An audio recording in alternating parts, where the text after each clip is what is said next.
All right, we're gonna start this off. This is part two to the rites of passage. All right. So continuing along, basically, I was at where I am is at the bar mitzvah, bat mitzvah, and we were just talking about the Jewish religion and the law, the fact that it's Jewish religious. It's from the religious aspect. If you look, it says according to Jewish law. Okay, a Jewish boy is a 13-year-old. He becomes accountable for his actions and becomes a bar mitzvah. A girl, basically 12 years old, according to Orthodox or conservative Jews, the age of 13, okay, for some. But basically, at the age of 12 or 13, a girl goes through bat mitzvah, okay? Now, after this age, the boys and girls bear their own responsibilities. So that is similar to what the rites of passage in adulthood was. So basically, we dealing with rites of passage. We teaching them, okay, they're adults now. You're going to be responsible for your actions. So we really need to tell you how to appropriately move in society at this point, so that you know that you won't cause any harm and that you can have a productive life. And this is basically what the bar mitzvah is for. Now, the important thing is, look, it says the bar mitzvah is mentioned in the Mishnah. What's the Mishnah? What is the Mishnah? It is the first major major written collection of Jewish oral tradition. So this is religious law, okay? Religious literature, okay?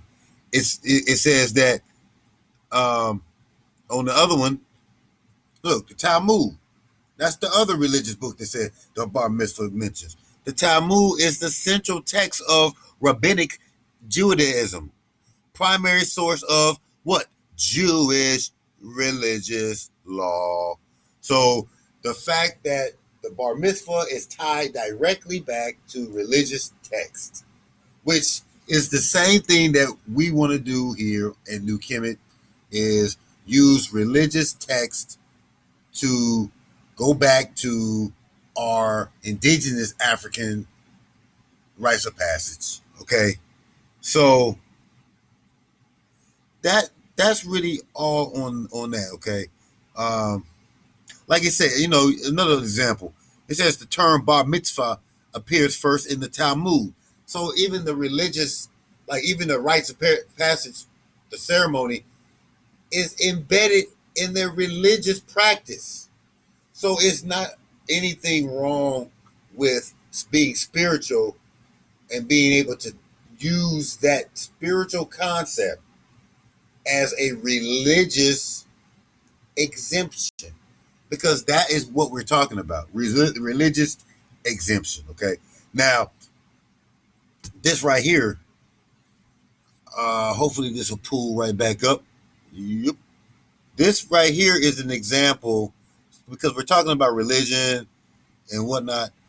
This is the example of what your rites of passage, how they're protected. Okay, because your rites of passage is a religious practice. Okay, a rite is a ritual. Okay, so the fact that you've got a ritual, which is ceremony. Okay, all that. That's what that goes to. So let's look at the exercise religious practices, the rule of law. We're looking at church. This church, right? Okay, the church of Leukemia, Babylon, and Hila, whatever that is, Hialeah. Okay, this church, as you can tell you can tell by the name that this church is going to be something African. Okay, I can't really get into it for the sake of time or whatnot, but what what I want you to look at is the background of this church. Okay, the church is based in Florida. It's a not for profit organization that practice Santeria religion. Santeria religion is considered by some a fusion of Yoruba, which comes out of Western Africa, okay, and those who were brought as slaves to Cuba, and the significant elements of Roman Catholicism. So Santeria is Catholicism and Yoruba, African and Catholic religions combined, okay? Now, it says like the Cuban Yoruba expresses their devotion to spirits called orishas through the iconography of Catholic saints. Catholic symbols are often present at Santeria rites, and Santeria devotees attend the Catholic sacraments. Okay, so you know they kind of combine with each other, back and forth between Catholic and their indigenous culture. Okay, which is important because we know we've been talking about our indigenous rights, and some of these so-called unorthodox rites of passage that you know we might even be looking at in the Temple New Kemit can be parallel to what's going on in this case right here. Okay, so check out. It says that the church. Let's see the land. Okay, so basically what happened with my fault. But basically what happened here is the church leased the land in Florida. Okay, and they announced plans to build a complex, house of worship. Look, this is great. A school, culture center, museum, a prospect of Santeria Church was distressing to many members of that community, though. So, in response to this church, the city council held an emergency public session and subsequently passed several resolutions and ordinances aimed at preventing religious animal sacrifice. The local laws prohibited Santeria sacrifices.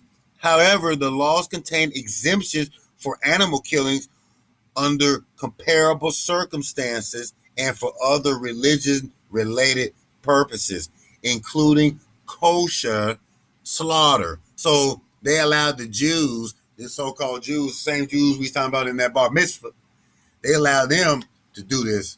Okay, so go back to that. You see how the Jews use religion.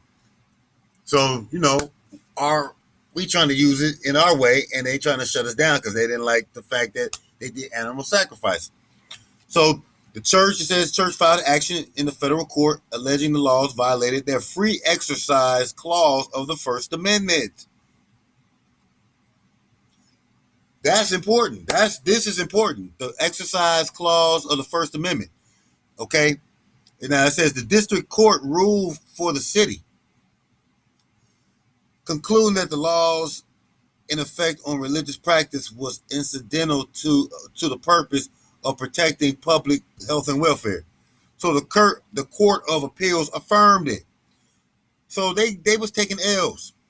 It says whether the city laws directed at animal sacrifice as part of the Santeria religion violated the free exercise clause of the First Amendment. So that's the key. That clause.